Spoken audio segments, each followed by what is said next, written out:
when you have joy, sorrow, special ceremony, we share a glass of sake and toast, kanpai, for everybody. My name is Yasutaka Daimon, the sixth generation of Daimon Brewery. This sake brewery is located in the foot of the Ikoma mountain range, which stays in between Osaka Prefecture and Nara Prefecture.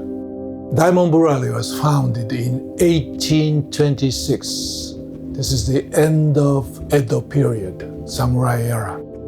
Mr. Hanzaemon Yoshiyuki, 6 generations ago, started this sake business. Since then, we have been brewing sake. So let me explain the process of making sake.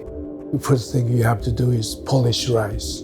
We are using Yamada Nishiki, the top quality of sake making rice from Hyogo Prefecture. Sake making rice should be larger and softer compared with food rice, eating rice.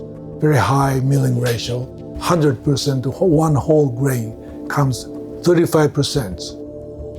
Very early next morning, it will be going through the steaming process. The aim is to make it soft. Once it is steamed, the steamed rice will be carefully shoveled out manually, wrapped with cloth, and brought into the chamber and bring the temperature down to around 40 degrees Celsius.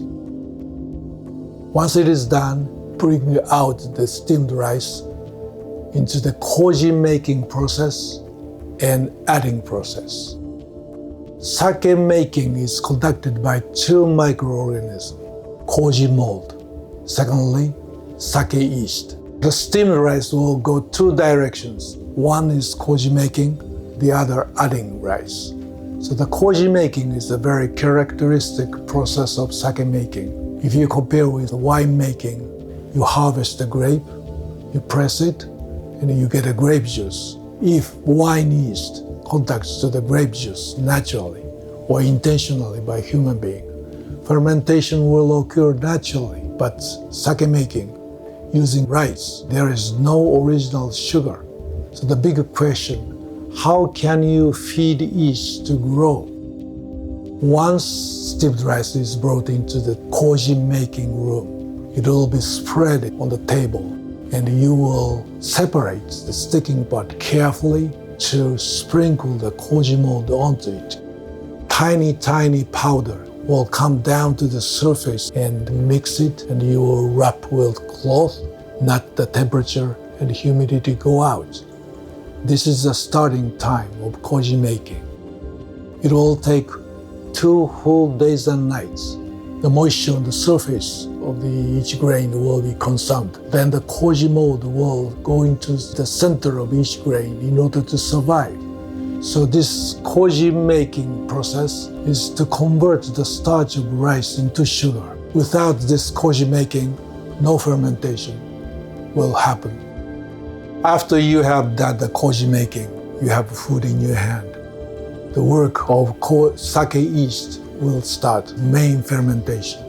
1, 2, 3 times you add water, koji rice, steamed rice. So adding action, making mash, will be completed on day 4.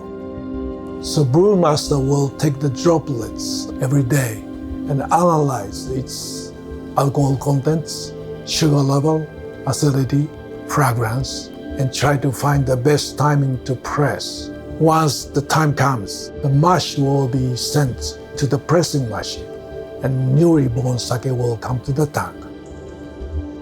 So we are still following the traditional sake making process.